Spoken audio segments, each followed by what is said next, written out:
o a despachos, incluso como nacional, dispersores de crédito, ¿no? Alguien recibe el crédito y lo dispersa a todos los usuarios. Este esquema también, bueno, en el caso de la caña de azúcar también opera así, son los ingenios los que están canalizando el recurso, que pueden venir desde el propio banco, de otras figuras de crédito que hay también, como las sociedades financieras de objeto múltiple, los OFOMES. Puede ser también que haya este esquema de producción bajo contrato, en los cuales el financiamiento bancario no va a la agroindustria, sino que va directamente a los productores o a los proveedores. ¿Cuál es el papel que juega en este caso el agroindustrial? Pues puede tener un apoyo en algo que también carecen los productores frecuentemente, que son las garantías. Entonces, para que un banco otorgue un crédito, entre muchos requisitos que hay que cumplir, está el de que tengas garantías. Una garantía que si hay algún problema de recuperación del crédito, pues el banco puede echar mano de esas garantías para cobrarse, ¿no? Entonces, aquí la función básica de la agroindustria sería funcionar como aval, y en algunos casos también puede ser retenedor del pago. Aquí hay el compromiso en ese contrato. El crédito va directamente al productor. La agroindustria entrega insumos, puede entregar asistencia técnica a los productores. Ya que ahí está la producción, el proveedor se lo entrega al agroindustrial, y el agroindustrial el pago que le va a hacer al productor, parte lo canaliza al pago al banco como amortizaciones, y parte también va a los productores. Entonces, al emitir un aval o una garantía al agroindustrial, pues también tiene que asegurarse de retener la utilidad que va a servir para pagarle al banco el crédito que ha canalizado. Y de esta manera, pues también se disminuye la incertidumbre, la realización del crédito y el pago del mismo también al banco. Y sigue siendo una producción bajo contrato. Entonces, noten ustedes, no se les olvide de que estamos hablando del diseño organizativo, ¿no? Y aquí tendríamos que diagnosticar a cada actor, los proveedores, sus características, las condiciones que deben de reunir para ser considerados como parte del contrato. La agroindustria, qué antecedentes tiene, qué figura jurídica tiene conformada, si esa figura jurídica le permite ser sujeto de crédito, ¿no? Y el banco también, pues, qué condiciones tiene, qué tipos de crédito, qué plazos, qué montos va a estar destinando, etcétera. Entonces, el diagnóstico primero sería hacer eso, la caracterización o el diagnóstico de cada uno de los actores que están aquí, y luego ya para este trabajo en el proyecto hacemos el diseño del esquema que van a tener de operación, formalizado en un contrato. Doctor, Entonces, ¿sí? en la anterior tenía una duda. Ujú. En la parte de la agroindustria que lleva la venta de insumos y asistencia técnica al proveedor, es a final de cuentas para que él produzca la materia prima que le interesa, ¿no? Así Pero es. una pregunta, ya después de que pasa el proceso y entrega el producto final a la agroindustria como que le dice, ok, te hago el pago debido de tu producto y te quito de la parte de la venta de insumos y la asistencia, o sea, como que te lo reduzco o cómo es ahí. Ajá. Ahí puede ser en diferentes formas, puede ser a crédito efectivamente, hasta que el productor entregue la materia prima y de ahí le descuenta lo que haya sacado de insumos y asistencia técnica. Pero otra posibilidad es también que con el recurso que entregó el banco, el proveedor pague de contado los insumos que está recibiendo. Ajá. Ok, Pero como parte del esquema, normalmente si está amarrado, si tiene que recibir insumos y asistencia técnica de la agroindustria, ¿no? Que sí, claro. eso ocurriría en el caso de que tenga características muy particulares la materia prima que demanda, y entonces sea necesario, ¿no? Porque puede haber el esquema también en el cual no están involucrados los insumos. Es solamente el crédito con el fin de garantizar la producción de materia prima, ¿no? Ujú. Ok. Pero estos esquemas así serían, puede ser la entrega de insumos, asistencia técnica, cuenta de cosecha, o puede ser el pago de contado con los recursos que el banco entregó, ¿no? Ujú. Gracias. Porque a veces sí está muy cañón. Lo que hacen las agroindustrias es que aunque el crédito vaya para el productor, primero descuentan todo lo que van a ocupar ellos, y al productor pues le dejan el remanente del crédito, ¿no? Que después de los insumos y asistencia técnica, pues casi no queda nada para otras labores. Doctor, Ok. ¿Sí? y en este segundo caso donde la agroindustria es como retenedora de una parte del crédito, ahí el banco estudia el buró de crédito de ambos sujetos, ¿no? En el anterior solamente el banco se dirige con la agroindustria. Así es. O sea, y la agroindustria carga con todo, con toda Ajá. la responsabilidad. La Ah, agroindustria, efectivamente, ahí el buró de crédito y todo el diagnóstico de crédito que va a trabajar el banco es con la agroindustria, ¿no? Y bueno, ya será problema de la agroindustria hacer la selección de sus proveedores, ¿no?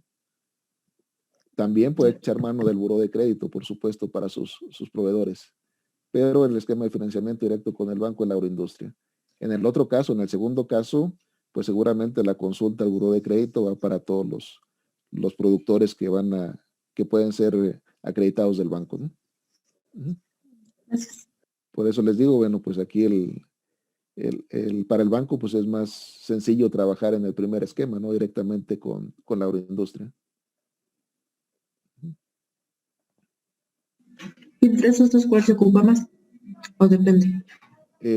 Para el banco, el que se opera más es el primero, el banco directamente con la agroindustria. Y solamente en algunos proyectos muy grandes el banco sí trabaja directamente con productores. Pero pues no es sencillo tener acceso a un crédito bancario, ¿no?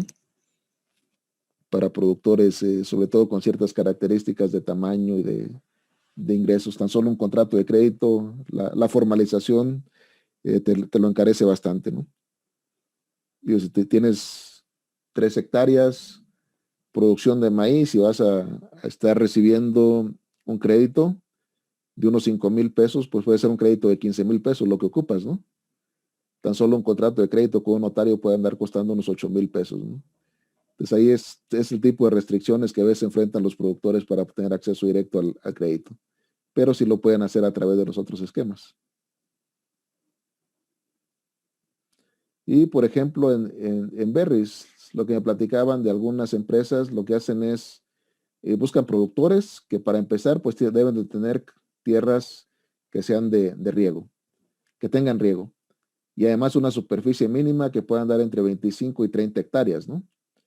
Y a veces son productores que no se dedicaban a esa actividad. Son, por ejemplo, en áreas cañeras, en Jalisco se está dando mucho eso, la migración de caña de azúcar hacia la producción de berries, ¿no? Entonces, para entrar en berries necesitan infraestructura y esa infraestructura también puede ser financiada por la agroindustria. Entonces, les entrega crédito para infraestructura, vamos a ver después, sería un tipo de crédito refaccionario y también para que trabajen en la producción que viene siendo el capital de trabajo. Entonces, de todas las cajas que entregan los productores a esta agroindustria, una cantidad de cajas, así lo tienen al precio que corra, sirve para que la agroindustria vaya recuperando no solamente el capital de trabajo que financió, también parte de la inversión, ¿no? Pero ese sería más bien en este esquema de agroindustria. Entonces, cuando hacemos el diseño, eso es lo que se tiene que ver, ¿no? Si trabajaríamos para berries, ¿qué características debe tener un productor? Que tener tierra de riego, una superficie mínima establecida, que viva de la actividad agrícola, etcétera, etcétera, ¿no? Y bueno, eso sería lo principal que habría que estar trabajando en diseño organizativo, todavía estamos hablando, ¿no? Porque ya después que veamos la parte financiera, pues es donde podemos meterle números a todo eso, ¿no? ¿Cuál es el monto de crédito que se va a canalizar? ¿Cuáles son los costos de producción que tiene un productor? ¿Cuánto le estaría tocando de liquidación? ¿Cuánto va al banco? Etcétera. Eso va un poquito después. Pero para empezar, pues aquí vamos trabajando con el diseño. ¿Bien, dudas hasta aquí? ¿Todo bien? Nada más nada más para confirmar que entonces el primer esquema es mejor tanto para los proveedores como para los bancos, ¿cierto? El primero, híjole, no necesariamente, dependería de cada situación. El primer esquema, a veces lo que tiene también como desventajas es que puede encarecer mucho para el productor en la participación. Yo veía algunos esquemas, por ejemplo, en sorgo, de este tipo de asociaciones, para asegurar, porque el agroindustrial tampoco va a decir, no, pues yo soy de buena onda, yo me meto aquí, yo le doy el respaldo a los productores, ¿no? Para que un productor tenga acceso a este esquema, le piden, además de que tenga que entregar la producción aquí, que contrate seguro agrícola. Y con eso, pues ya administra el riesgo para factores agroclimáticos. Que pague también las coberturas de precios para administrar los riesgos de mercado.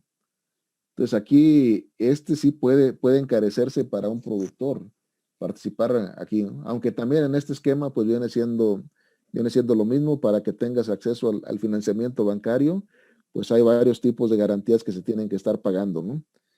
Entonces, no me atrevería a decir cuál es el mejor, pero más bien aquí lo que veo conveniente es para el esquema de financiamiento y que le da viabilidad a un esquema de financiamiento para estos tipos de producción, ¿no? Entonces aquí fundamentalmente el beneficio cuando hay crédito bancario es del banco, mientras que acá pues cada uno tiene sus beneficios de tener un acceso a un mercado y de tener acceso a materia prima, ¿no?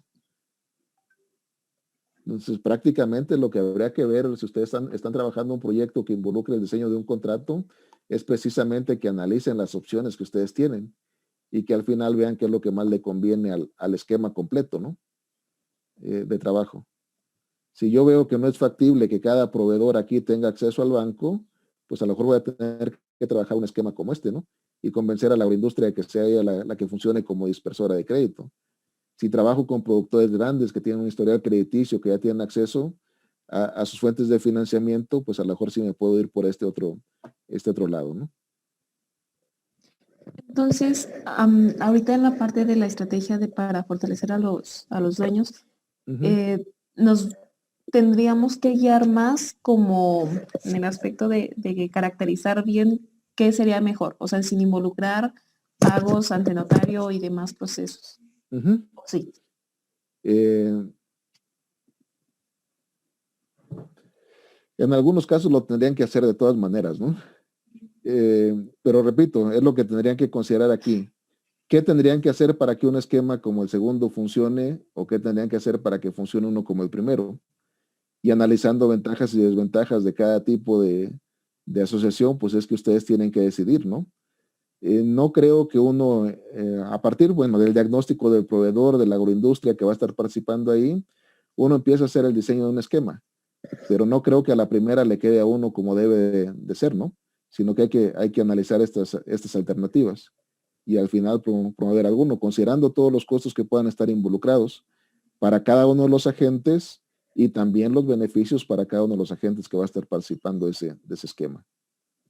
¿Vale? Si tienen otra situación donde va a ser para una persona física su contrato, para una persona moral constituida o a constituir, pues ahí ya no se van a meter a este tipo de análisis, ¿no? Pero si va a estar involucrado un contrato, pues entonces ahí sí hay que considerar cuál va a ser el mecanismo bajo el cual se van a asociar en ese contrato los diferentes actores. ¿Vale? Si la agroindustria tampoco es el único canal al que va a caer esa materia prima, pues también empieza a tener riesgos este primer esquema, ¿no? En caña de azúcar, pues está claro, la caña de azúcar no tiene otro destino más que el ingenio. Algo se puede vender en bolsas por ahí o preparada, pero la mayor parte del volumen va para la agroindustria, ¿no? Entonces ahí el agroindustrial está seguro que le va a llegar la materia prima y va a poder hacer la retención para pagar al banco, ¿no? Pero si la materia prima no tiene esa característica, a veces se les fuga materia prima y entonces la agroindustria puede entrar en problemas con el banco para la recuperación de créditos, ¿no? Y ahí va a decir, bueno, pues está bien, está muy interesante este esquema, pero mejor entregarles el crédito directamente a los productores, ¿no? Por la recuperación. ¿Vale? Entonces esto es lo que habría que hacer en este caso 4, que son proyectos para operarse mediante contratos. Tiene que hacer a partir del análisis del entorno para generar visión. Esto es fundamental, dijimos, para todos los tipos o para todos los casos de organización social que vamos a encontrar. ¿Cómo está el entorno? ¿Cuáles son las oportunidades, los problemas o los retos que implica? Y en función de eso, el proyecto, si realmente contribuye en esta visión que pueden tener los actores que van a participar de ahí. Verificar bien el interés por participar en el proyecto y la corresponsabilidad. las experiencias organizativas que hayan tenido previamente, el liderazgo, cohesión social, experiencia del conjunto, los recursos disponibles para sacar adelante estos contratos y la visión de futuro. Y en la estrategia es donde entramos con esto, generar la visión, análisis del entorno, checar bien el objeto social y propuesta de valor para cada uno de los firmantes y la propuesta de funcionamiento que se va a tener, qué va a aportar cada actor involucrado en esos contratos, cómo se van a tomar las decisiones, qué responsabilidades le corresponden a cada uno de los actores que están involucrados y cómo se va a hacer el reparto y distribución de excedentes. La selección de la figura jurídica, si es un contrato a parcería, si es producción bajo contrato, elaborar una propuesta de clausulados y la propuesta en general del contrato, e identificar aquellas necesidades de capacitación y asesoría que se van a tener. Entonces, esto es lo que habría que hacer en este caso número 4. Y en general, los aspectos básicos que hay que considerar en este apartado de diseño organizativo son estos. Hay que generar cuál es la propuesta de valor del grupo o organización para los socios. Estamos hablando del diseño organizativo. Entonces, recuerden, la propuesta de valor frecuentemente se plantea para el cliente. ¿Qué es lo que le estamos ofreciendo a un cliente que va a tener a partir de la oferta que genera el proyecto? Pero en este caso, el diseño organizativo tiene que verse la propuesta de valor para los socios. ¿Cuál es la razón de ser de esa organización para sus socios? Seleccionar o conformar la figura jurídica en el caso de que aplique y definir la estructura interna básica de la organización. Básicamente tiene que ver con una propuesta, una idea, ideas del reglamento interno. Recuerden ustedes que ya que se implemente el proyecto, si se decide que ese proyecto conviene, se puede hacer todo el desglose, todo el trabajo del reglamento interno, pero los principios sí pueden quedar desde aquí, que deben de seguir los directivos, las tomas de decisiones, cómo se van a tomar las decisiones, cómo se va a hacer la distribución de utilidades, compromisos y derechos que van a tener los socios y también el tema que tiene que ver con los órganos de dirección. Cómo se van a denominar, cómo se van a elegir los que van a estar participando de esos órganos de dirección, cómo se van a renovar, también puede ser una propuesta que va aquí. Entonces esto, les recuerdo, es un tema que frecuentemente no se aborda en la literatura que tiene que ver con proyectos, porque se asume que son empresas ya con una estructura o con una actividad empresarial, las que llevan a cabo proyectos. Pero en el caso de proyectos vinculados al sector rural, pues es un apartado que hay que incluir. Entonces, con esto terminamos este tema que tiene que ver con diseño organizativo.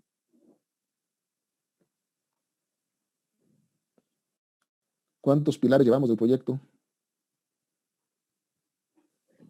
2. 2. ¿Cuál nos falta? El de estrategia de abasto. La estrategia de abasto. Bien. Aquí tengo comentarios en el chat. Ok.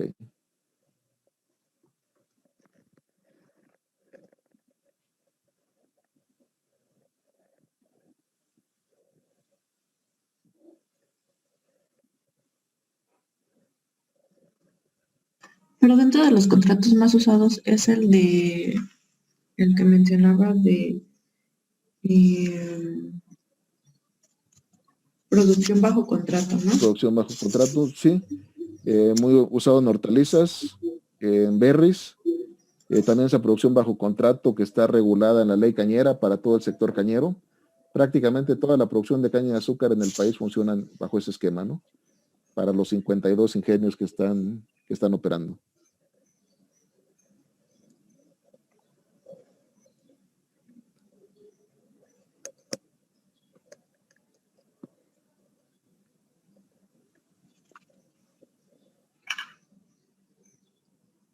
Bien.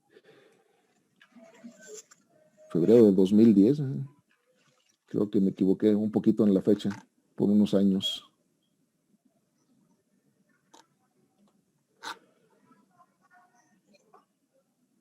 Bien. Este tema, diseño organizativo, ni la portada le cambié. A ver.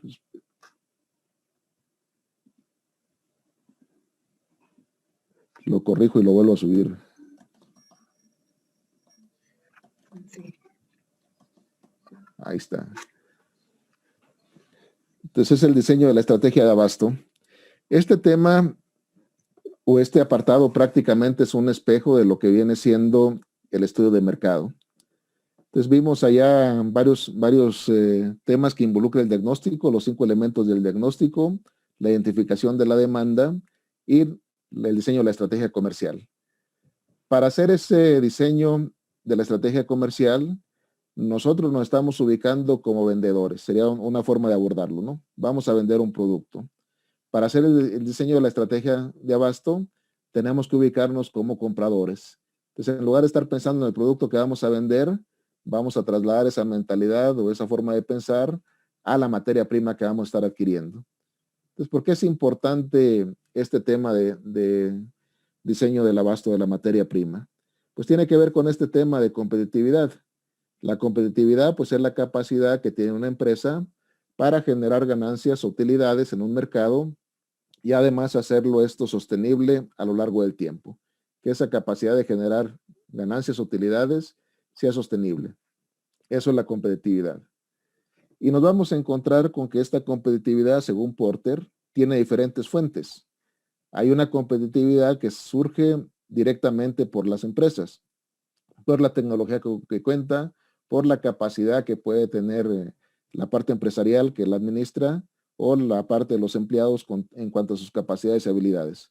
Entonces, hay cierta competitividad que se genera directamente por las empresas.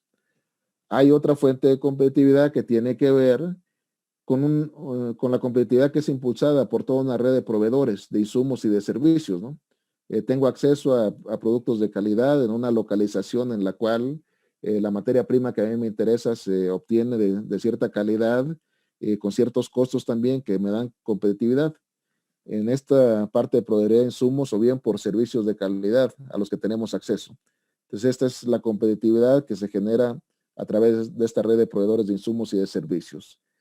Puede ser también una competitividad que se genera por un gremio de empresas del mismo giro. Caso de las organizaciones de productores de Estados Unidos, ¿no?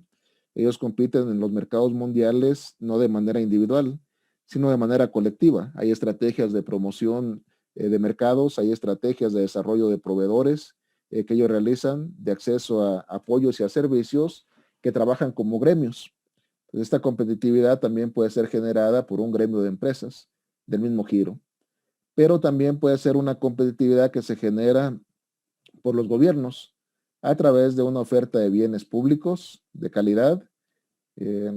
Lo veía hace rato, estaba leyendo, por eso estaba tardando un poquito en entrar a la clase, bueno, en Chapingo el rector propuso 2 becas de 8,700 pesos adicionales, algo así, para que los estudiantes puedan adquirir equipo de cómputo o mejorar la conectividad. Ante esta problemática que hay de falta de condiciones para algunos estudiantes para tener acceso a las clases en línea. Y el consejo pues le acaba de contestar diciendo que pues tienen otra propuesta en la cual proponen una cantidad de becas, no de esa cantidad, sino de menos, pero por más meses, ¿no? Y acceso también a equipos que se puedan adquirir sobre arrendamientos y por ahí también ya incluso consideran que pueda haber 15 millones para hacer vacunación a estudiantes, trabajadores y académicos y que hagamos un regreso escalonado ya a las clases presenciales, ¿no? Entonces, en principio, pues es una buena idea, sin duda alguna que los recursos canalizados directamente a los estudiantes puede tener un impacto. Pero habiendo estado en Chapingo y tratando de operar ahí el internet y otras condiciones de conectividad, pues está muy limitado, ¿no? Dice, bueno, ¿y por qué no también de los recursos que hay disponibles por ahí? Se considera una cantidad de recursos para mejorar la infraestructura de conectividad en la propia universidad, ¿no? Entonces, hagan de cuenta que esos recursos que van directamente a los estudiantes, pues son recursos que tienen como una característica que son privados, ¿no? Y lo que vaya a la infraestructura de toda la universidad son recursos públicos. Y por supuesto que tener buenas condiciones, una buena oferta de bienes públicos, también tiene un impacto importante en los resultados que se están buscando, ¿no? Entonces aquí sí hay una responsabilidad de los gobiernos a través de una oferta de bienes públicos de calidad, a través de regulaciones pertinentes también, ¿no? Por cierto, ya pueden empezar por ahí a platicar con los consejeros para que los apoyos también consideren a los estudiantes del posgrado, que siempre se les olvidan, ¿no? Entonces, todas las cuentas que hacen ahorita son considerando solamente estudiantes de preparatoria y de licenciatura. Entonces, por ahí hay un trabajo, oferta de bienes públicos, regulaciones pertinentes, etcétera. Entonces, ven ustedes, la competitividad tiene estas fuentes, la que sea capaz de generar cada empresa, la que se genere por la red de proveedores de insumos y servicios a los que tiene acceso, la que se pueda generar trabajando de manera conjunta con otras empresas en el mismo giro, y la competitividad que le da en el entorno las propias políticas públicas y el papel del Estado. Entonces aquí nos aparece como una fuente de competitividad importante, la que tiene que ver con las redes de proveedores de insumos y servicios a los que tienen acceso las empresas, como una fuente de competitividad. Y al final lo que se cae en cuenta es esto. La competitividad de una empresa no solamente depende de ella misma y de sus capacidades, depende también de la fortaleza de la red de valor en la que está participando.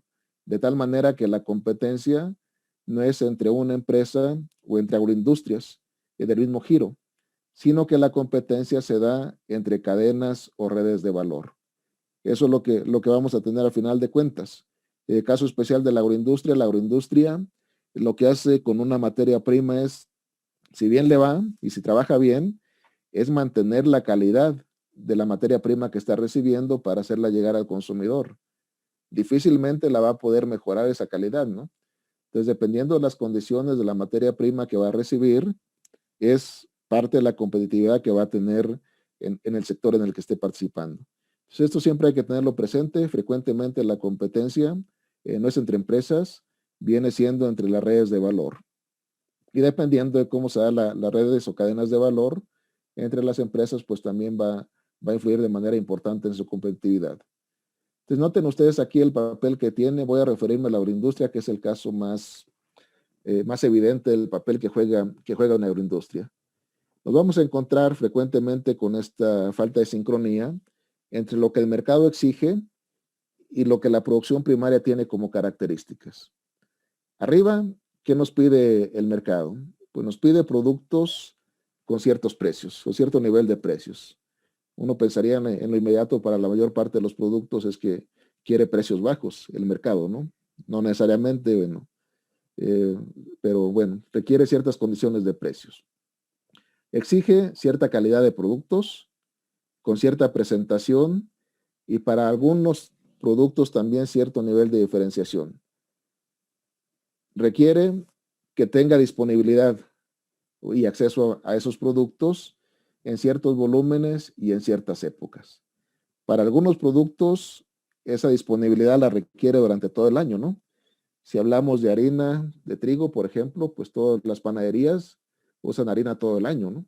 Entonces requieren tener acceso a harina prácticamente todo el año. Para otros productos, por ejemplo, flores, pues se requieren solamente ciertas épocas, ¿no? Si yo quiero cempasúchil o otras flores para el Día de Muertos, para el 2 de noviembre, pues ahí está su periodo en la que requiero disponibilidad. Requiere también cada vez otra serie de exigencias, por ejemplo, lo que tiene que ver con trazabilidad. Quiere el consumidor saber de dónde viene el producto que está consumiendo, que está usando, quién lo está produciendo y en qué condiciones lo está produciendo.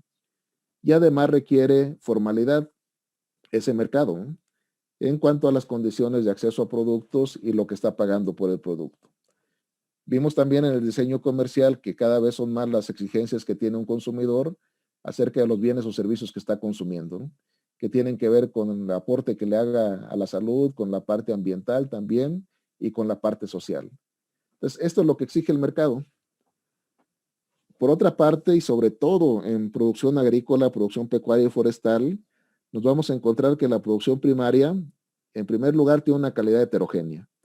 En una misma cosecha, la calidad va a ser diferente si es el primer corte, segundo corte, tercer corte, o incluso en un solo corte, pues va a haber diferentes calidades. Vamos a tener también una producción que es estacional. Viene la cosecha, por ejemplo, de maíz, prácticamente en unos días hay que cosechar todo el maíz. Y si hablamos de producción de trigo, en todo el país prácticamente son 2 meses de cosecha. Si hablamos de mango, pues dependiendo de dónde estemos, pero tal vez va a haber unos 2 o 3 meses de producción. Es estacional. Luego también la producción es dispersa. Comparando las escalas que tiene una agroindustria con las escalas que tiene la producción primaria, pues es una enorme diferencia, ¿no? Un productor de limón que pueda estar cosechando, pues que serán unas 15, 20 toneladas comparado con el tamaño de una agroindustria, y lo que demanda el mercado también puede ser pequeño. Y además, pues la producción que está obteniendo está muy dispersa en el espacio. Es fluctuante, sabe lo que va a sembrar, pero no sabe cuánto va a cosechar. Es más, no sabe si va a cosechar, ¿no? Después de estas heladas que se ve muy bonita la nieve por allá en Chihuahua, en Nuevo León, pues vemos también la situación que tiene Tamaulipas, donde perdieron las siembras que habían realizado de sorgo por el frío, ¿no? Entonces ahí no solamente va a bajar el rendimiento, pues, no, ni siquiera, a veces ni siquiera va a tener una cosecha. Entonces ni siquiera sabemos el volumen exacto de producción que vamos a tener. Y además, pues la producción frecuentemente tiene una característica de que es informal, ¿no? La gente frecuentemente lo que hace es sembrar o plantar algo y después ve a dónde lo puede vender, ¿no? Entonces las relaciones de producción ahí suelen ser informales. Entonces vean ustedes esta falta de sintonía entre lo que requiere el mercado y lo que está obteniendo la producción primaria. Entonces hay un actor muy importante ahí en el intermedio que tiene esa función, que es la agroindustria, que es producción primaria, y lo tiene que hacer llegar al mercado con las características que lo requieren.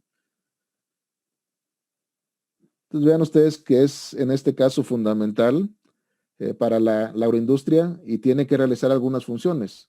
Toda esa producción dispersa que tiene de bajo volumen y ciertas características, pues hay que concentrar esa producción.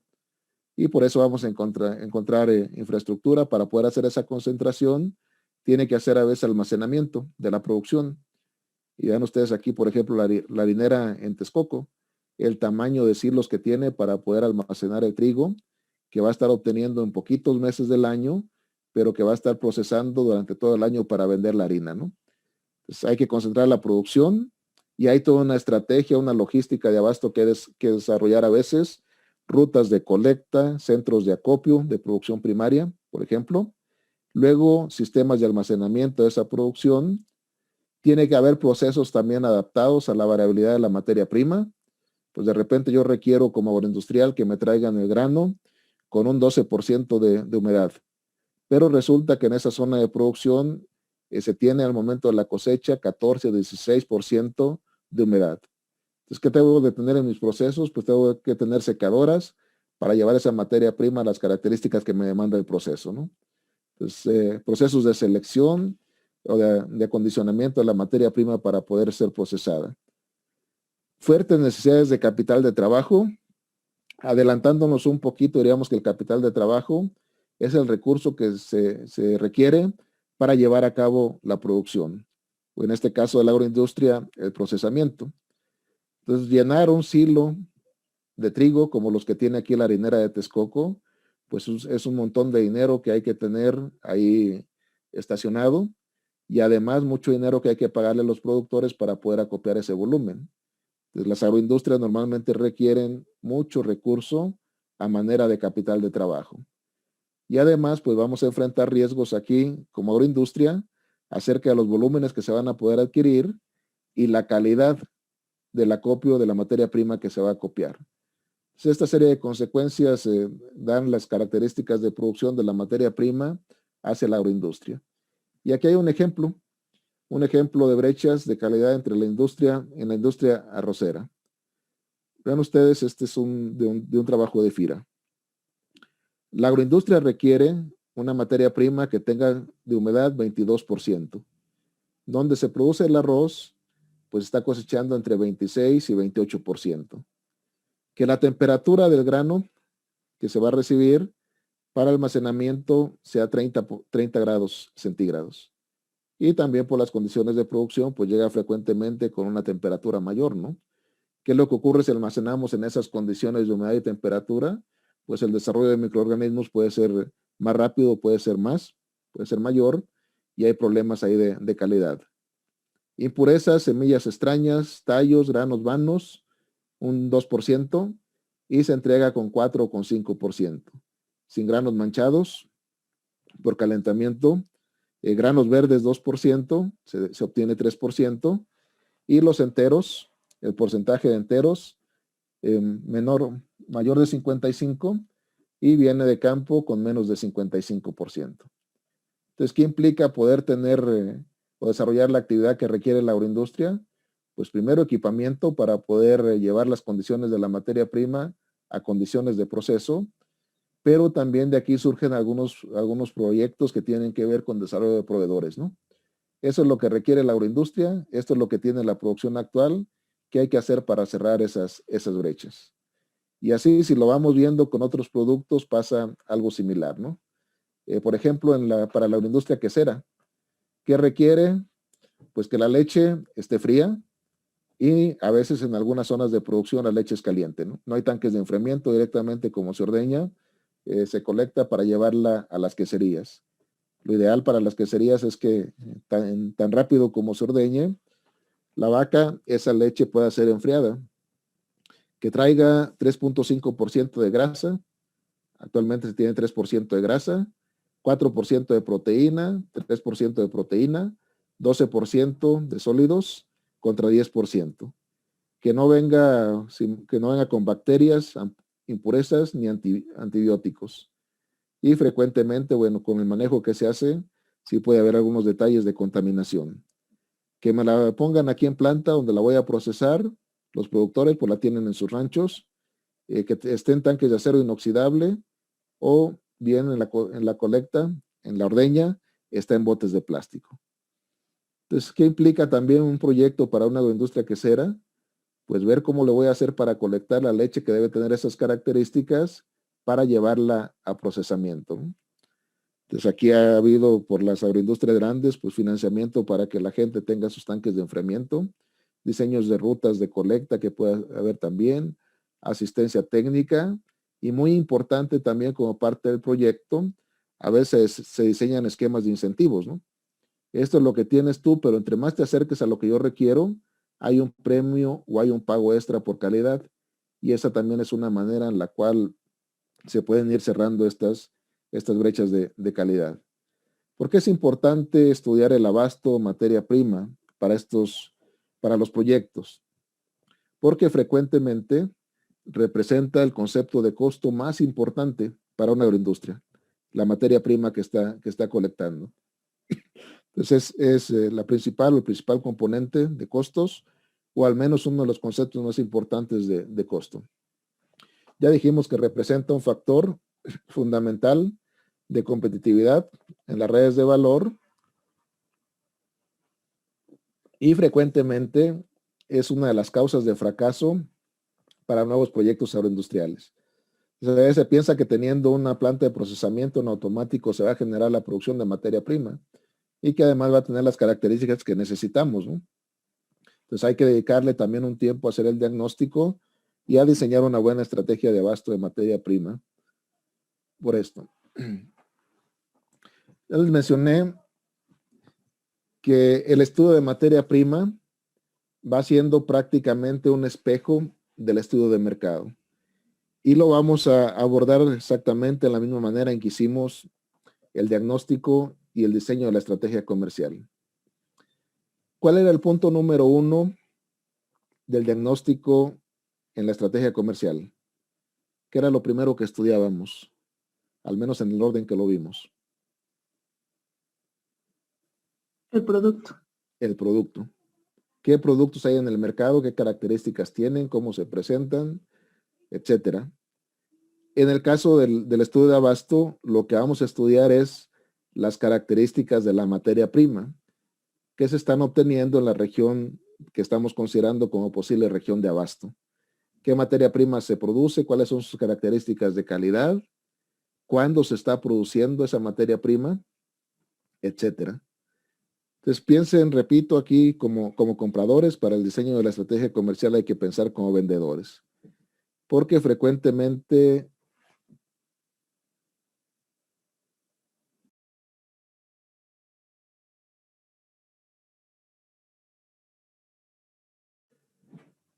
¿no? Donde he visto que más se les complica, por ejemplo, son en proyectos de comercialización para la venta de maíz, ¿no? Dice, bueno, ¿qué voy a analizar del maíz en el diseño comercial y qué voy a analizar del maíz como materia prima, ¿no? Entonces, una es el mercado del maíz y otro tiene que ver con la producción propiamente del maíz. Entonces, aquí vamos a estudiar el primer punto, tiene que ver con las características de la materia prima. ¿Cuál era el punto número 2 del diseño de la estrategia comercial? Después de analizar el producto.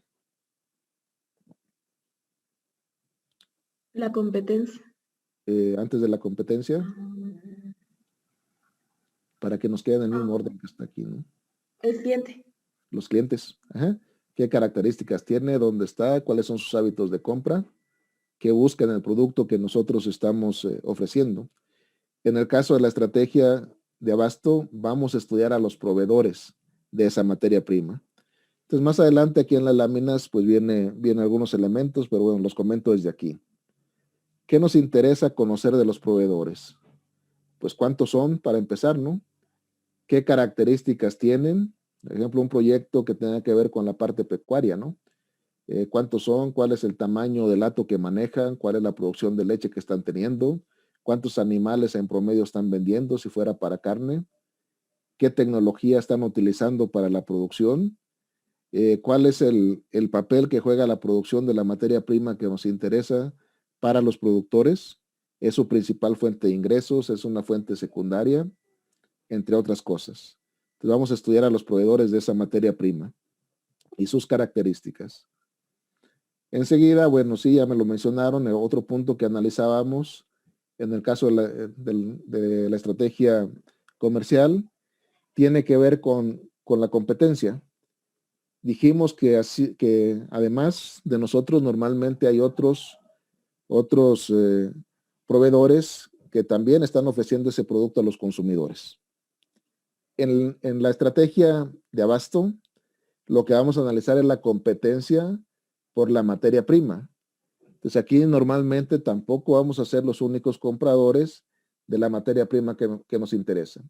Hay otros compradores que también están participando de ese mercado de materia prima y hay que conocerlos también, quiénes son, qué tipo de materia prima la que ellos están demandando, cuáles son los mecanismos para la fijación de precios que pueden estar estableciendo para hacerse llegar de esa materia prima. Entonces aquí es la competencia por la compra de la materia prima que nos interesa. Enseguida vienen los precios de la materia prima.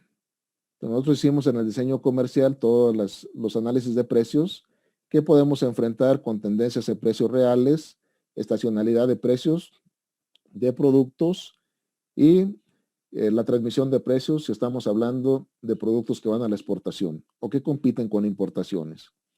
En este caso lo que hay que analizar son precios de las materias primas, pero prácticamente vamos a hacer uso de las mismas herramientas que usamos para los productos terminados. Es decir, si vamos a analizar materia prima cuyo precio no varía mucho a lo largo al interior de una temporada de cosecha, pues lo que hacemos es el análisis de esos precios en términos reales. Si vemos que son materias primas que sí tienen una variación importante que presentan estacionalidad, debemos de analizar también esa estacionalidad, porque luego en la estrategia nosotros vamos a decidir si vamos a comprar ese producto toda la temporada de cosecha o cierto tiempo nada más de la temporada de cosecha. Entonces hay que conocer también cómo se determinan los precios de esa materia prima. Y finalmente en este otro punto vamos a hablar de la comercialización o vamos a analizar los canales de comercialización, ya no del producto, sino de la materia prima. En el caso del diseño de la estrategia comercial dijimos que hay que conocer todos los posibles caminos que sigue un producto desde que se obtiene hasta que llega al consumidor. En materia prima vamos a analizar todos los caminos que se pueden seguir para que llegue la materia prima hasta el proyecto que nos interesa, ¿no? Ahí les recuerdo, bueno, pues el ejemplo que les puse de café. Si yo soy un beneficio húmedo, requiero que me traigan café cereza.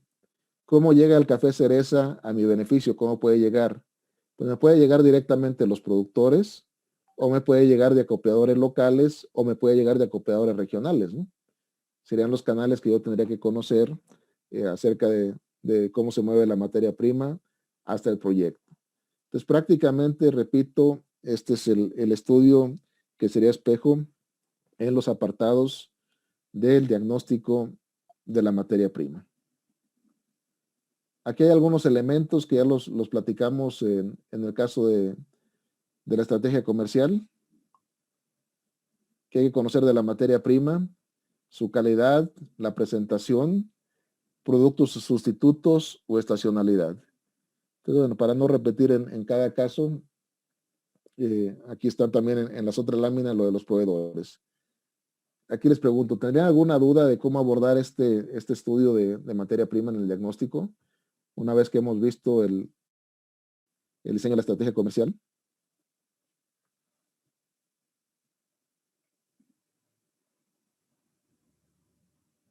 ¿Está clara la distinción que habría que hacer entre los dos diagnósticos y estrategias?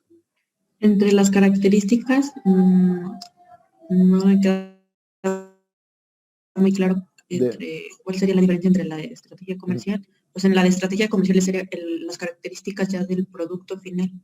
Así es. Y este es de la materia prima. Ajá. Esta como tal sería más que nada cómo quiere la empresa o la agroindustria que llegue su materia prima, ¿no?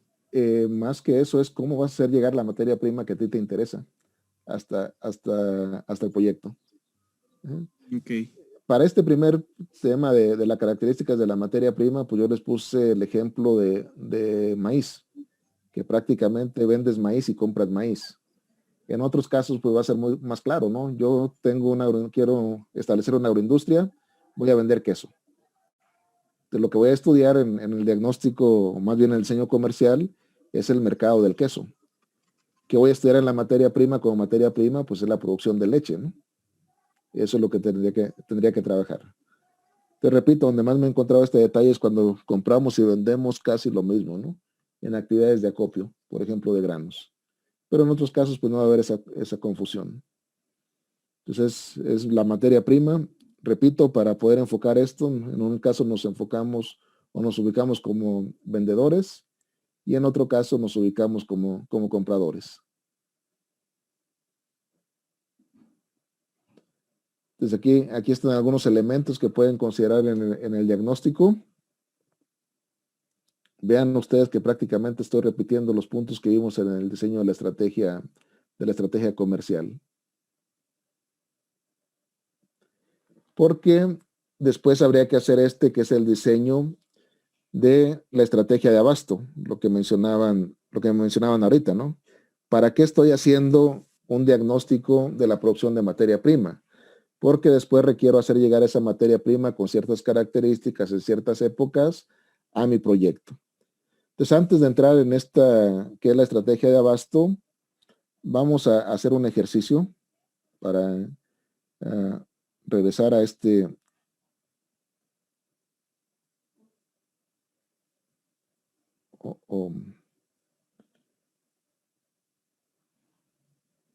¿tienen su archivo de la plataforma?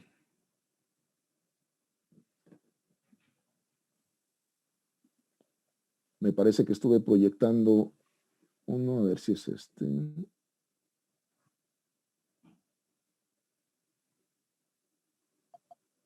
Donde tengo planteado el ejercicio.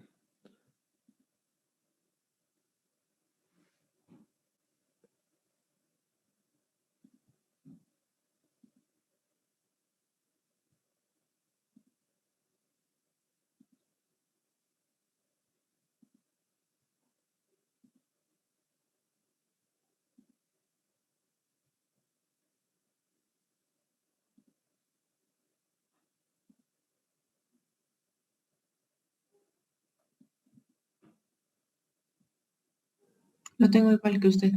¿Está igual? Ajá. Espero haberlo grabado y que no le haya regado aquí. Ay, no lo grabé.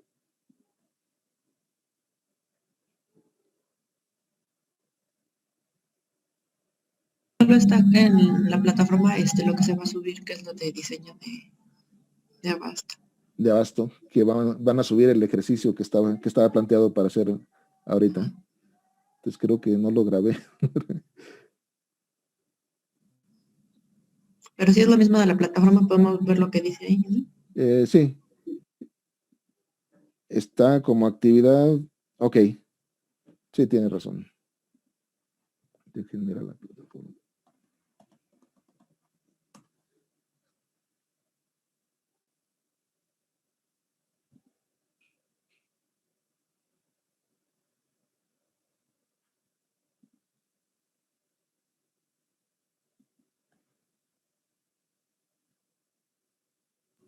Solo dice que a partir de la definición de abasto. Ajá. Bueno, del trabajo realizado. Del trabajo realizado. A ver, ahí voy.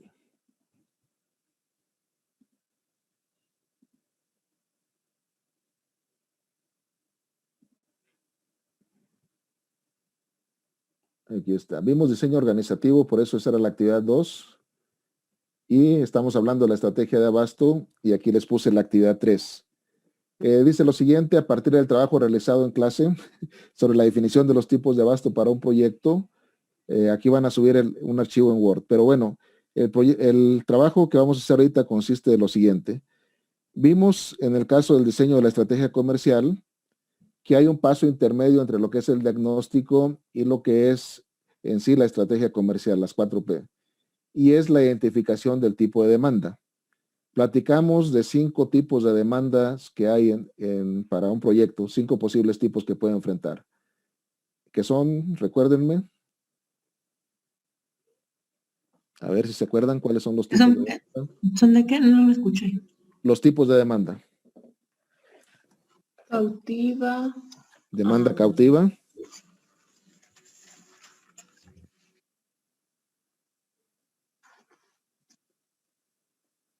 Demanda tomador de precios, demanda Tomador de precios. competitiva, demanda insatisfecha, demanda Ajá. cautiva y demanda a desarrollar. A desarrollar.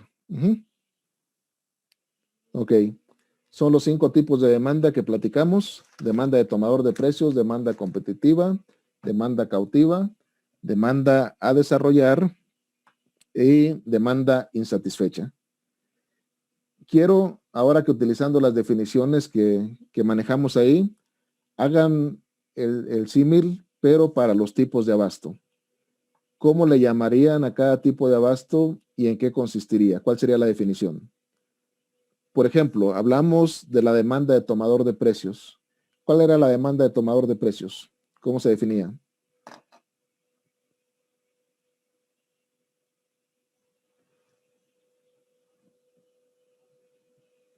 ¿Qué es una demanda de tomador de precios?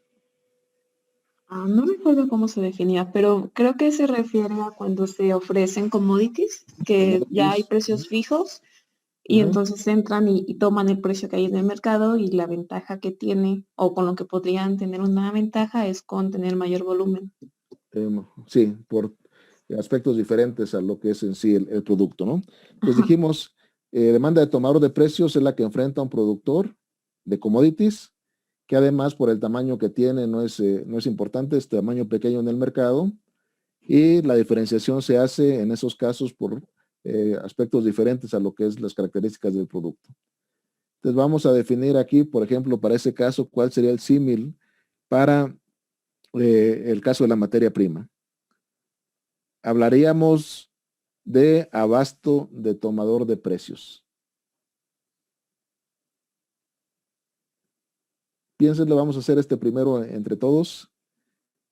Le vamos a llamar así, abasto de tomador de precios. ¿Cómo lo definiríamos? Con estos elementos que ya mencionamos de la demanda de tomador de precios. ¿Qué estoy comprando? ¿Qué estamos Por comprando? ejemplo, granos básicos. Ajá, estamos comprando no commodities. Ajá. Somos compradores de productos no diferenciados. ¿Qué pasa con respecto al nuestro tamaño con respecto al tamaño del mercado?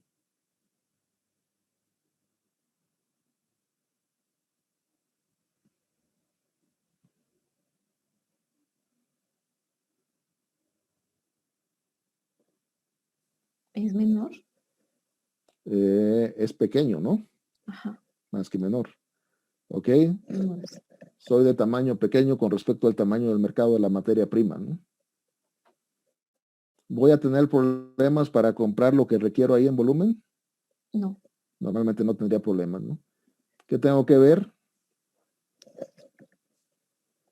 Las características que ocupa y el precio al que se está comprando. El precio que está comercializando la materia prima y a ese precio voy a comprar, ¿no? Entonces eso es lo que requiero que aterricen ahora para los tipos de abasto, ¿no? Entonces fundamentalmente requiero, déjenme compartirles.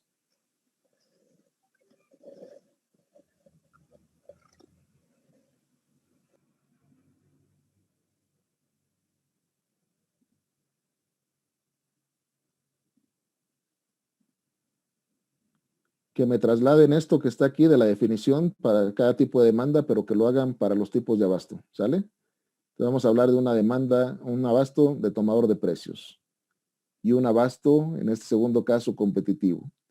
Ustedes busquen los nombres para cómo se llamarían los demás y cuáles serían sus principales características, ¿sale? ¿Está claro? Para el abasto. Sí, solo la definición, ¿verdad? Una Solo la definición definición. general. Ajá. Sí, ya Ok. cuando las discutamos podemos comentar algunos otros elementos, pero básicamente ahorita me interesa la definición, para que podamos distinguir aquí entre lo que es la parte de estrategia comercial y estrategia de abasto. Bien, vamos a tomar el receso y regresamos 10:45. De ahí damos un tiempo para que concluyan este ejercicio y lo discutimos. ¿Sale? Ok. Ok. Gracias. En 15 minutos.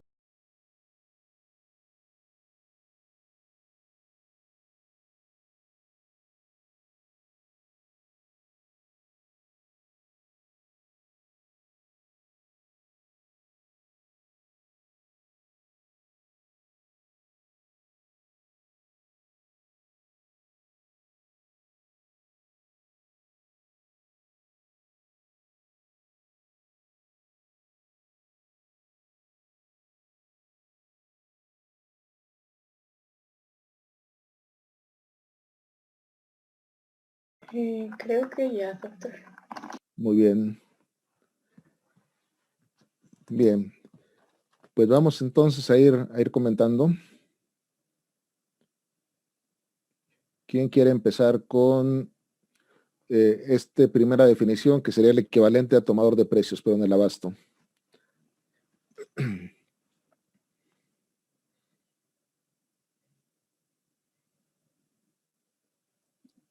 Déjenme checar, a lo mejor están todas las manos levantadas y no las alcanzo a ver.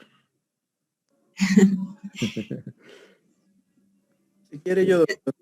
Bueno, Adelante, Ricardo.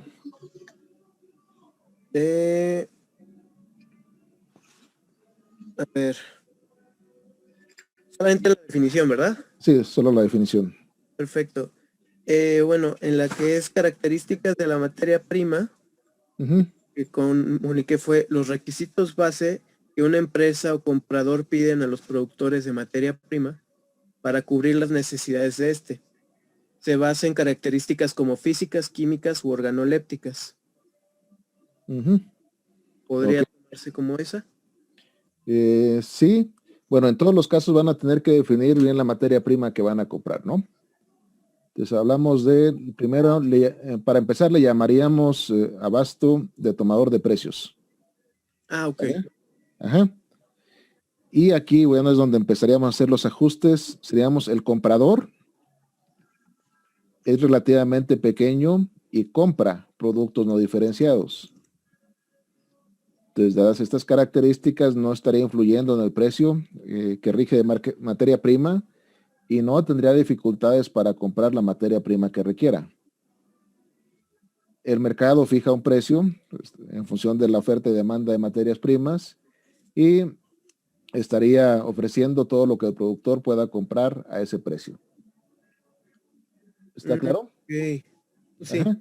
Entonces, como compradores tenemos esa característica, somos pequeños en comparación con el tamaño o el volumen de materia prima que se está obteniendo en esa región. Estamos comprando productos no diferenciados.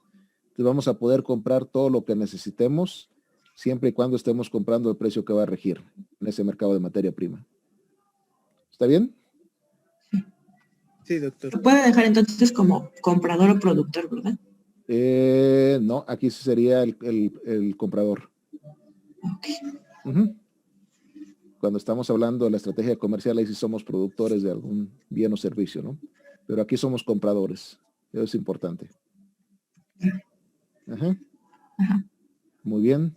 Entonces, en este caso, bueno, ya comentando algunas otras características, decíamos que normalmente no tenemos riesgo de no poder comprar lo que se requiere, lo vamos a poder comprar, ¿no? Pero las variaciones en precios son las que habría que entender muy bien ahí cómo las podemos ir previendo y cómo las analizaríamos. Y básicamente sería eso, analizar cómo se determinan los precios en ese mercado de materia prima y establecer las condiciones de compra que vamos a realizar. Pero bueno, estamos con las definiciones nada más. ¿Quién quiere comentar lo que sería el siguiente caso? Le puse que es la que enfrenta bueno, y ahorita ya que lo mencionó, es un comprador y que en este caso, para poder entrar al mercado, hay que desplazarse entre los compradores. Sería como que lo que pelea comprador entre compradores, ¿no? Así Algo es. así. Sí, gracias, Rosario. Efectivamente, estaríamos hablando, para empezar, le llamaríamos abasto competitivo. Ajá. En este caso, sí, como productores, pues somos relativamente importantes o bien estamos comprando una materia prima que sea diferenciada. Entonces, para poder entrar nosotros a comprar en ese mercado, alguien más tiene que dejar de comprar el volumen que nos interesa. Entonces, para poder comprar en ese mercado, tenemos que desplazar a otros compradores. Entonces, aquí, por ejemplo, ahorita hay una tendencia a buscar cafés de especialidad, ¿no? Pero con los volúmenes muy bajos, muy pequeños que se están obteniendo, pues sí hay una pelea aquí entre compradores por hacerse de esa materia prima, ¿no? Entonces, si alguien quiere ingresar ahí, pues sí tiene que desplazar a otros compradores que ya están por ahí. Entonces, igual que en el caso de la estrategia Profesor, comercial, ¿sí? una disculpa. Entonces, en este caso entraría la preferencia del peso y la madurez si hablamos en el caso de frutales. A ver, otra vez, ¿cómo entraría? ¿Cómo consideras que entraría? Como calidad. Ajá. Les decía que en general la materia prima que vamos a comprar, que es el primer punto de la estrategia comercial, sí tenemos que definir cuáles son sus características, ¿no? Entonces sí puede ser, si tú después de ver todo lo que es la producción de café en tu diagnóstico encuentras que hay café industrial, que hay café de especialidad, que hay café gourmet, todo eso es lo que hay en el mercado. Y tú, si quieres participar de ese mercado, después tienes que definir qué producto es el que tú quieres ofrecer, ¿no? Es probable que tú digas, pues a mí me interesa el café gourmet, el que dé de 85 puntos para arriba, ¿no? Ese es el producto del que tú te quieres hacer llegar. La materia, tienes que hacerte llegar de materia prima para poder ofrecer el producto con esa calidad. Entonces aquí sí tendrías que ver de esa calidad específica con quién tienes que competir para ver en qué tipo de abasto estás, ¿no? Pero en todos los casos sí tiene que haber un trabajo de definir qué producto es el que van ustedes a comprar, ¿no? Entonces, a lo mejor para ciertos segmentos de ese abasto que tienen, pues van a estar en abasto tomadores de precios. Si quieren comprar café, normalmente el café que se produce, pues en grandes volúmenes lo pueden comprar, ¿no? Dicen, bueno, yo quiero estar vendiendo café gourmet de 85 puntos para arriba, pues entonces ahí sí pueden entrar en ese segmento en un abasto competitivo, de pelear esa materia prima con otros compradores, ¿no? ¿Sería eso, Micaela? Profe. Ajá. Ok, bueno. ¿Vamos bien? ¿Sí? Ahí Sí, doctor. Ajá. ¿Sí, Rosario? se pueden desplazar los compradores ofreciendo mayor cantidad de dinero por ese producto, por esa materia prima. Así es, puede ser una estrategia de penetración, ¿no? Yo pago más por esa materia prima y bueno, lo que habría que cuidar también es que eso pueda ser sostenible en el tiempo, ¿no? Pero sí sería una estrategia de penetración para hacerse de ese abasto, pagar mejores precios, ¿no? Y bueno, pues aquí sí es un esfuerzo también fuerte de promoción, de que nos conozcas, que estamos ahí, que estamos comprando y qué beneficios podemos darle al proveedor como si nos está vendiendo a nosotros, ¿no? como demanda, como abasto competitivo. ¿Sale? Ok. Bien. ¿Quién quiere ver el siguiente? Ese está interesante, es el que no tiene traducción directa, ¿no? La demanda insatisfecha. Diana. Sí, doctor. Bueno, yo lo que puse es que en el mercado no hay tanta oferta de un producto y que el comprador se siente, te puse insatisfecho. Ok. Ahí seguimos pensando como vendedores, ¿no? No, Ah, espere, Sí, el insatisfecho. Bueno, es que yo me fui más con la idea de proveedor. Entonces lo que puse es que hay un excedente en la oferta y por lo tanto hay una sobreoferta del producto. es correcto. Ajá. Así lo deberíamos de entender. Aquí nos Ajá. dice, para la estrategia comercial, la oferta no satisface a la demanda. Si lo pensáramos al revés, es que la demanda no satisface a la oferta. En otras palabras, tenemos una oferta excedentaria, ¿no? Hay mucha producción de materia prima y los actuales compradores pues no están comprando toda esa materia prima. Le Sí. llamaríamos oferta excedentaria. En vez de insatisfecha. Así es. Ajá. Y lo que vamos a tener pues es una abundancia de producto, de materia prima, ¿no? Entonces ahí no vamos a tener ningún problema para poder comprar todo lo que necesitemos. Hay mucha oferta y hay poca demanda de ese producto. Ujú. Entonces lo que sí tenemos que demostrar es que efectivamente hay tanta producción que enfrentaríamos a esa característica de que hay mucha oferta y una oferta excedentaria. Pero entonces, por ende, los precios o la materia prima sería más barata, ¿no? Así es, serían baratas y será la fuente de posibles ganancias extraordinarias, ¿no? Está barata la materia prima. Y esa pues a ver si se puede encontrar, ¿no? En el caso de la producción agrícola, a diferencia del mercado donde es raro encontrar las demandas insatisfechas, en ciertos productos sí nos encontramos con ofertas excedentarias, ¿no? Imagínense si se dejara la libre oferta y demanda, bueno, en ciertas épocas, el agave tequilero, ¿no? En este país, hace unos 10 años, no sé las cifras ahorita cómo estén, pero se demandaban, o la industria demandaba cerca de 50 millones de plantas para su abasto, y se estaban produciendo 150 millones, ¿no?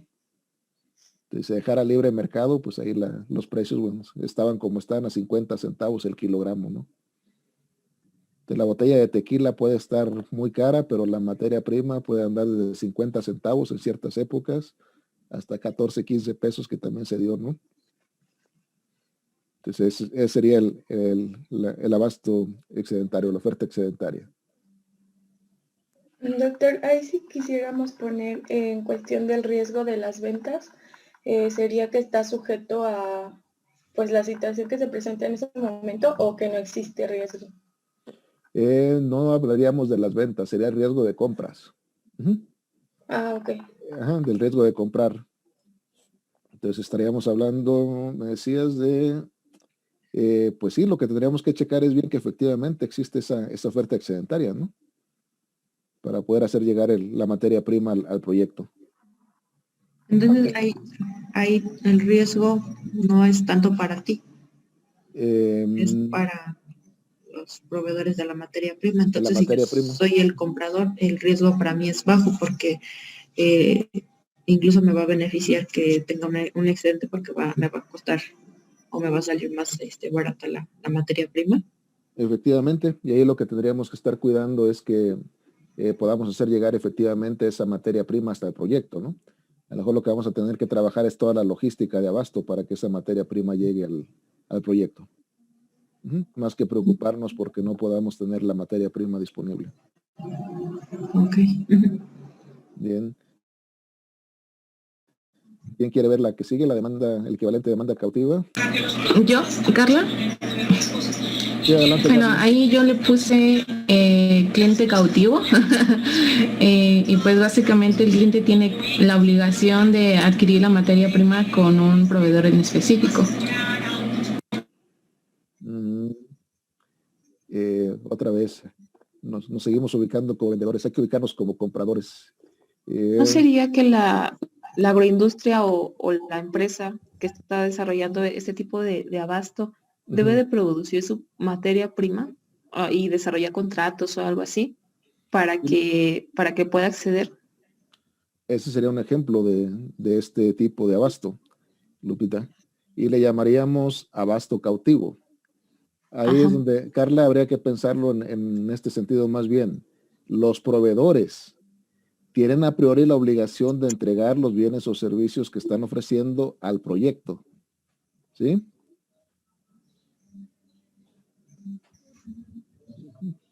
Como que no me queda muy claro. Ajá. Bueno, vamos a manejar ahorita la definición de esta manera. Los proveedores tendrían a priori la obligación de adquirir los bienes o servicios que van a ofrecer al proyecto.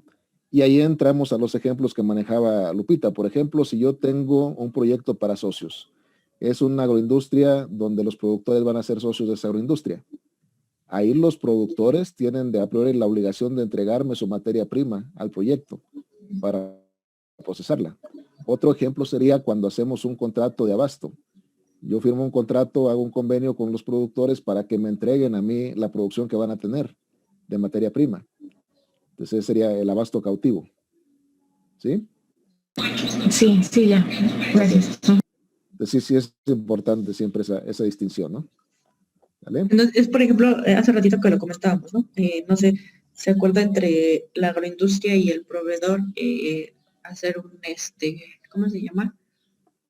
Bueno, los que venden las berries le van a surtir a la agroindustria. Nosotros somos la agroindustria que le vamos a comprar a las berries. Entonces, quedamos o fijamos de cumplir cierta cantidad de berries o de producto y ellos deben de encargar de cumplir o de satisfacer eso que se estableció.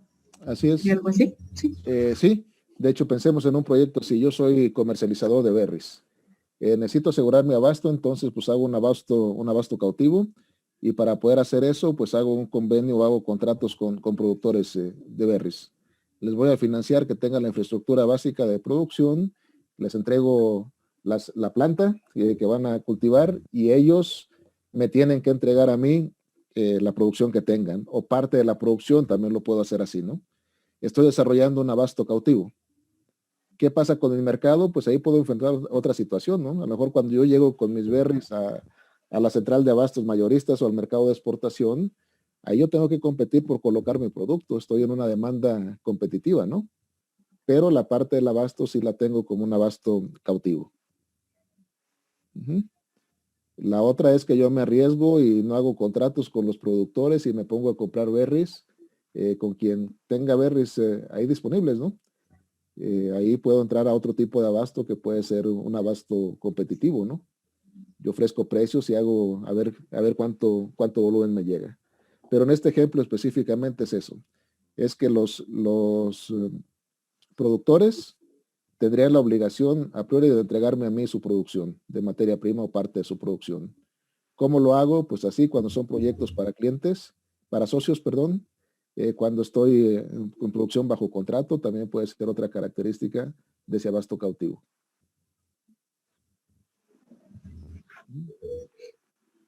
¿Está bien?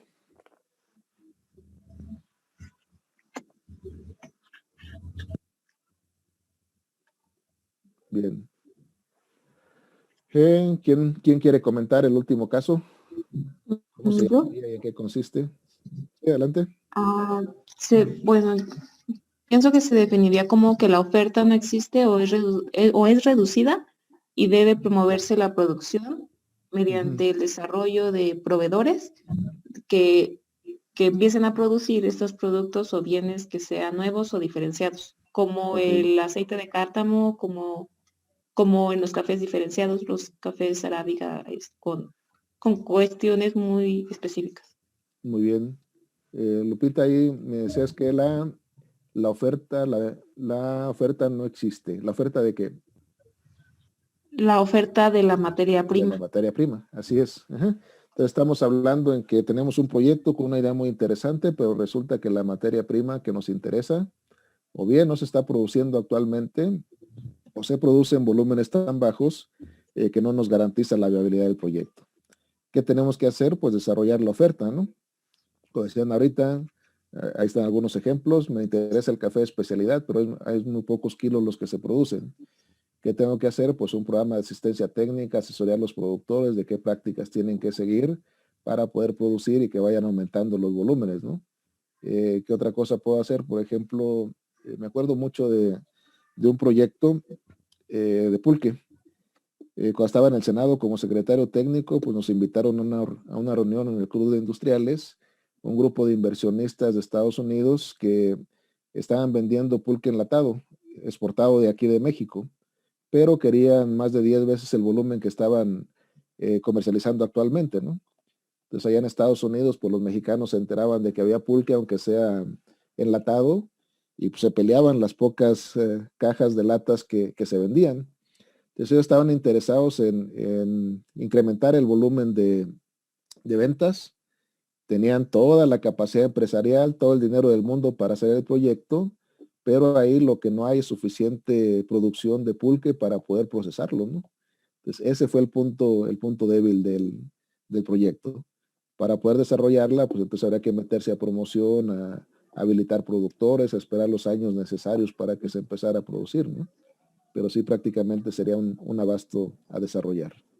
Y ahí, por ejemplo, si se hubieran, no sé, unido varias sociedades, o sea, ni así, Ajá, porque, por ejemplo, creo que el pulque enlatado o envasado es de Tlaxcala, me parece.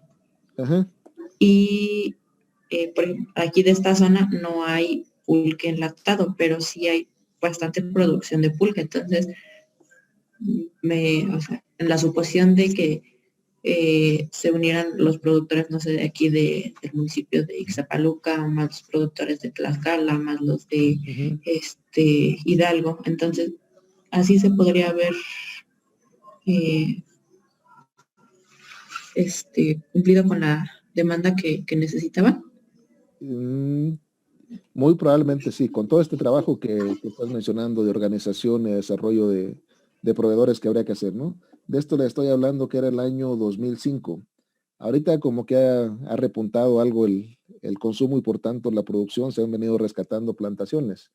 Pero sí, cuando se platicaba con los productores, pues decían eso, mira, es un problema tener porque de repente pues vas bien y tienes ya la planta y te aparecen en una noche y te roban todo para hacer mixiotes, ¿no? Te cortan las plantas. Y que están abandonadas las plantas, como ya no es una actividad que les dejara alguna ganancia interesante, pues prácticamente ahí las tenían abandonadas. Y la manera en que algunos sí han salido adelante con estas producciones, es caso específico de los productores de ahí de Tlaxcala, los del Raso, ellos tienen buena parte de su abasto, lo tienen en plantaciones propias, ¿no? Pero para un proyecto de eso seguramente ahí se puede desarrollar una oferta que pueda ser interesante, ¿no? Con toda la complejidad que implica hacer un programa de plantaciones que esté dando un abasto continuo a lo largo de los años y todo lo que se tiene que hacer, ¿no? Pero yo creo que sí tiene futuro el pulque por ser un producto natural, ya sea que se consume envasado o no envasado. Yo creo que sí puede repuntar, ¿no? Pero que ahorita ya están como que dando mucho, buscando como que otra forma de generarle valor al maguey. Entonces, igual ahorita lo que se está como que repuntando mucho es el destilado de agave, Ujú. lo que es la miel. Entonces, pues sí, podría, bueno, en este caso, si yo soy el comprador, o en ese caso, como usted lo mencionaba, tendría yo que ver si me satisface aquí donde dice demanda a desarrollar, pues usted decía que era oferta de la materia prima, no existe. Ajá. En este caso, por ejemplo, de la inulina hay muy poca información, entonces ahí sería no tanto de la materia prima, sino como que de la información o Ajá. sí sería algo así. O sea, no solamente materia prima, sino también conocimientos, ¿entra? ¿O eso entraría en otra parte? No, ahí sería fundamental el tema de mercado. Entonces tienes los agaves para producir inulina, pero habría que conocer muy bien el mercado de inulina, cómo funciona y en función de eso hacer toda la parte técnica, ¿no?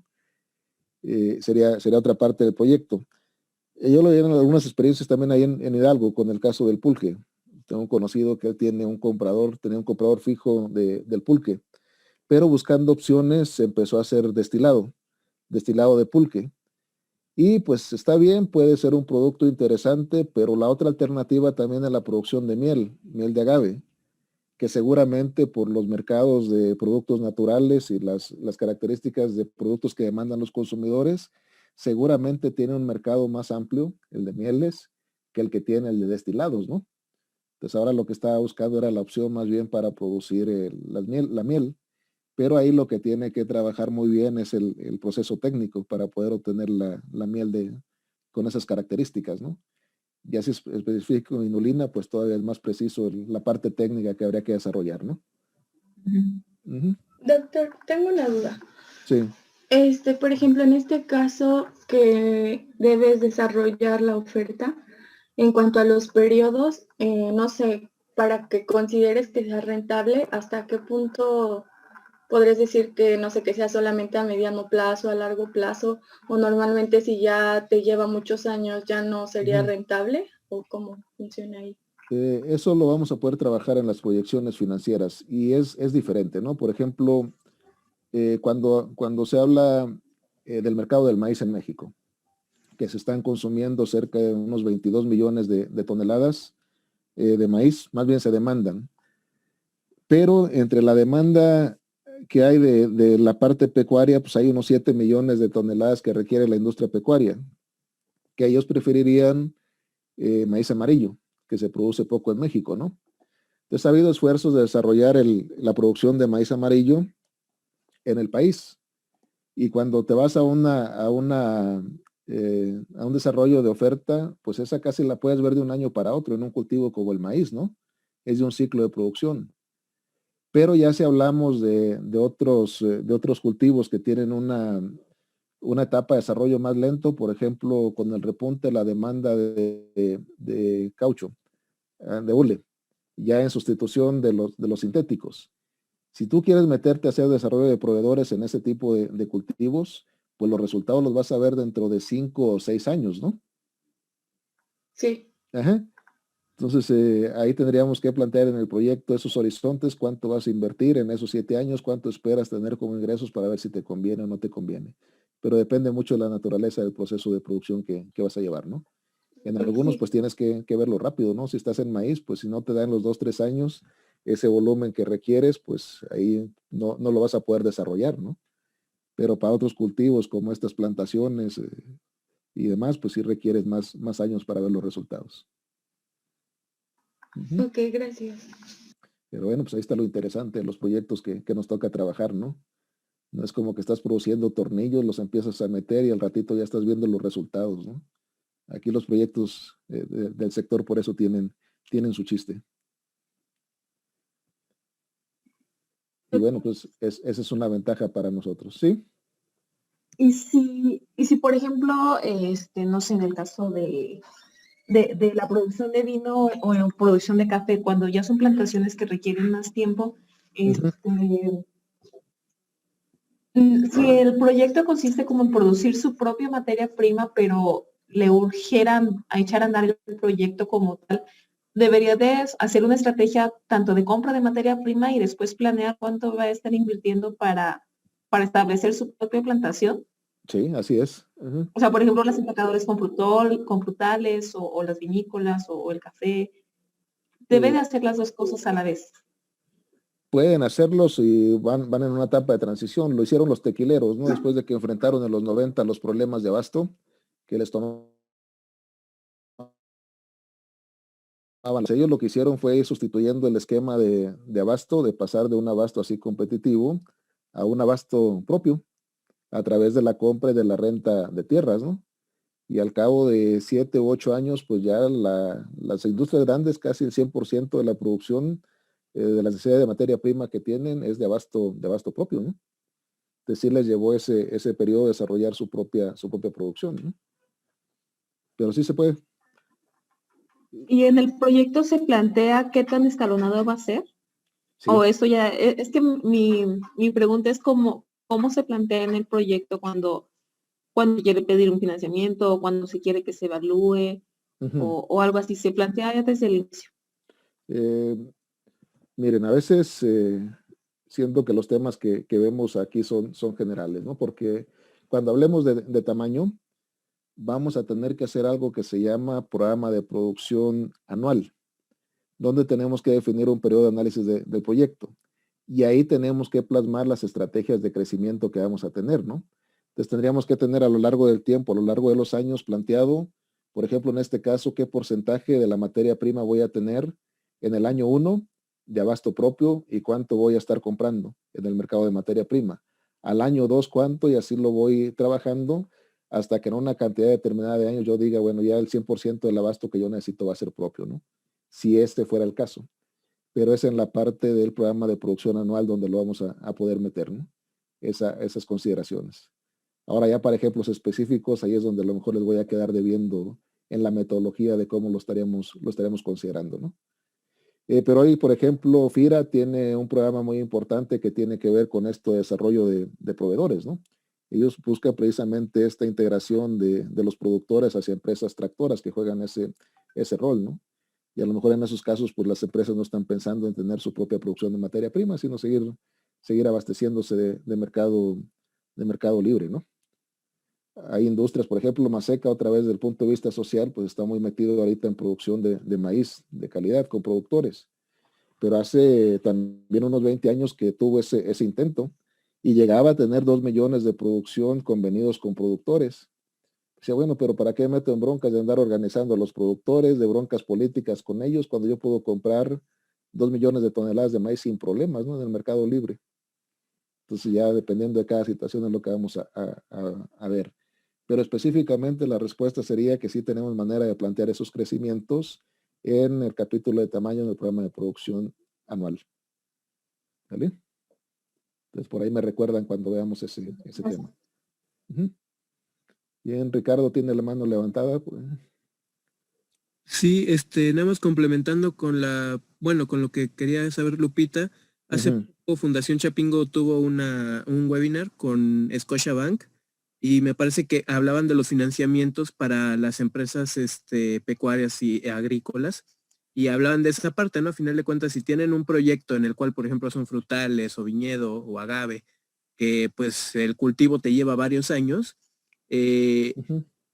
entendía que podía plazarse el primer pago de a 3 a 5 años más o menos.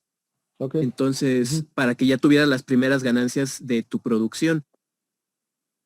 Sí. Entonces ya con eso, pues cerraban esa parte de tu inversión a ese año. No esperar luego que te den el crédito al año pedírtelo. Ok. Pero de que te lo van a cobrar, eso sí, ¿no?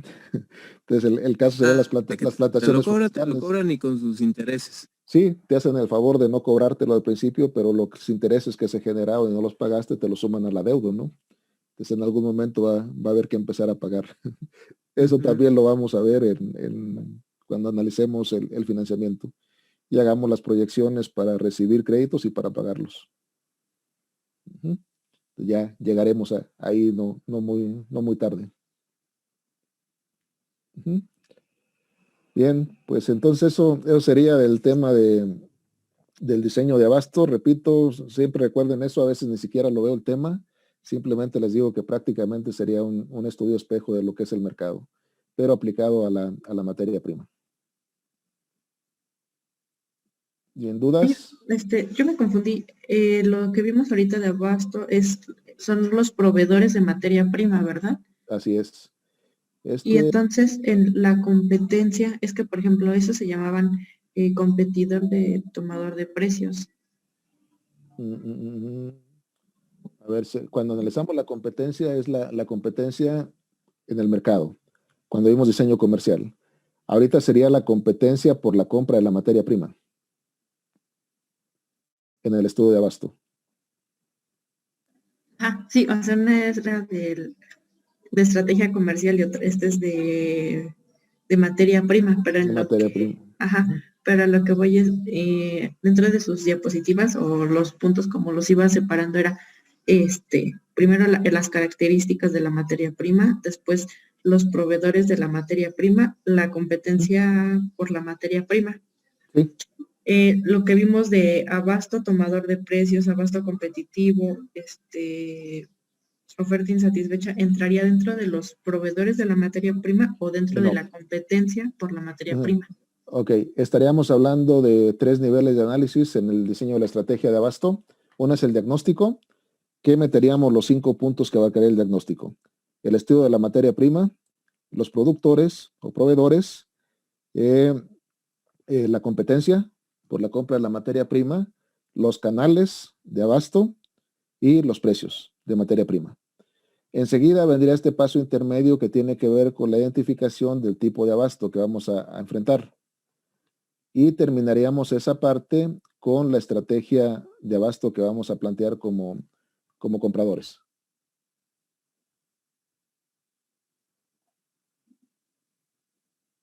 Ok, sí, ya le entendí. Y, doctor, en Sí. esa parte que mencionaba del análisis de la competencia, igual que en la de estrategia comercial, ¿se hace el análisis a nivel local? O sea, ¿se ve cuántos competidores a nivel local hay? Y si no hay competidores a nivel local, pero sí hay competidores que van desde otros estados, o sea, a nivel nacional. O sea, ¿en qué nivel se hace? ¿Se hace igual que en la estrategia comercial que es para la venta? ¿O se hace más Sí. amplio? No, como les decía, lo que tienen que asegurar es abarcar el estudio al nivel en que ustedes van a estar haciéndose de esa materia prima, ¿no? Si su materia prima va a ser local, va a ser a nivel de una comunidad, de algunas comunidades a nivel regional, ese es el mercado de materia prima que tienen que conocer, esa es la producción, ¿no? A menos que les interese o tengan que abastecerse a nivel nacional, pues tienen que hacer el estudio a ese nivel nacional, ¿no? Entonces, de la zona de abasto que ustedes van a tener, es lo que tienen que entender de cómo se produce la materia prima, sus características, los productores, cómo se comercializa esa materia prima, etcétera, ¿no? Al nivel en que vayan ustedes a estarse abasteciendo. Porque es posible que tengan un proyecto donde van a importar materia prima. Entonces, ahí hay que conocer también cómo se da la producción mundial de esa materia prima y cómo se comercializa para definir cómo la van a hacer llegar ustedes hasta su proyecto. Ujú. ¿Está bien? Entonces, al nivel, igual que en el mercado, tienen que, como tenían allá que conocer el mercado al nivel en que van a competir, pues aquí tienen que conocer la producción de materia prima al nivel en que vayan a estar haciéndose de ella, ¿no? Y recuerden también, pues le comentamos desde un principio que hay algunos proyectos que no van a llevar estudio de materia prima, que en esos casos lo que necesitamos es conocer las características de los insumos que vamos a utilizar para algunos proyectos y vamos a meterlo en el estudio de ingeniería, ¿no? Piensen ustedes que quieren hacer un proyecto para la producción de mango. ¿Cuál es la materia prima que requieren ahí? Pues solo las semillas, ¿no? Ajá, son las plantas para hacer O la las plantas. plantación. Huertos. Agroquímicos, todo lo que son fertilizantes agroquímicos, etcétera, ¿no? Entonces, eso normalmente no van a tener problema, eso lo vamos a meter en los insumos en el apartado de ingeniería. Esos proyectos no llevarían un estudio de materia prima, ¿no? Quieren producir, quieren engordar lechones, ¿no? ¿Qué van a ocupar? Pues también van a ocupar cerditos, que para eso también hay un mercado de abasto de lechones. Tampoco llevaría un estudio de abasto. Producción de leche, van a ocupar vacas, van a estar vendiendo leche. Tampoco llevaría un estudio de materia prima. Si Pero fuera ya si queso, sí. ajá, perdón. Si fueran quesos o Que eso sí, todas las yogur. industrias prácticamente, ahí sí tienen que meterle su estudio de materia prima. Es tan importante conocer en el mercado en el que van a vender como asegurarse de que pueden tener materia prima para poder obtener el producto que les interesa, ¿no? Ya no digamos en el caso de comercialización de productos, pues sí tienes que conocer el mercado donde vas a colocar tu producto, pero también tienes que asegurar que vas a hacer llegar materia prima a ese proyecto de comercialización. ¿Vale? Por eso también en varias ocasiones este tema del estudio de abasto o de materia prima ni siquiera se aborda en algunas ocasiones por esa característica, ¿no? Pero en agroindustrias ahí es inevitable y en comercialización también.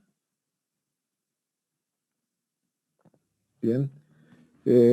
Bueno, pues con esto terminaríamos la sesión del día de hoy y terminaríamos con los pilares del proyecto.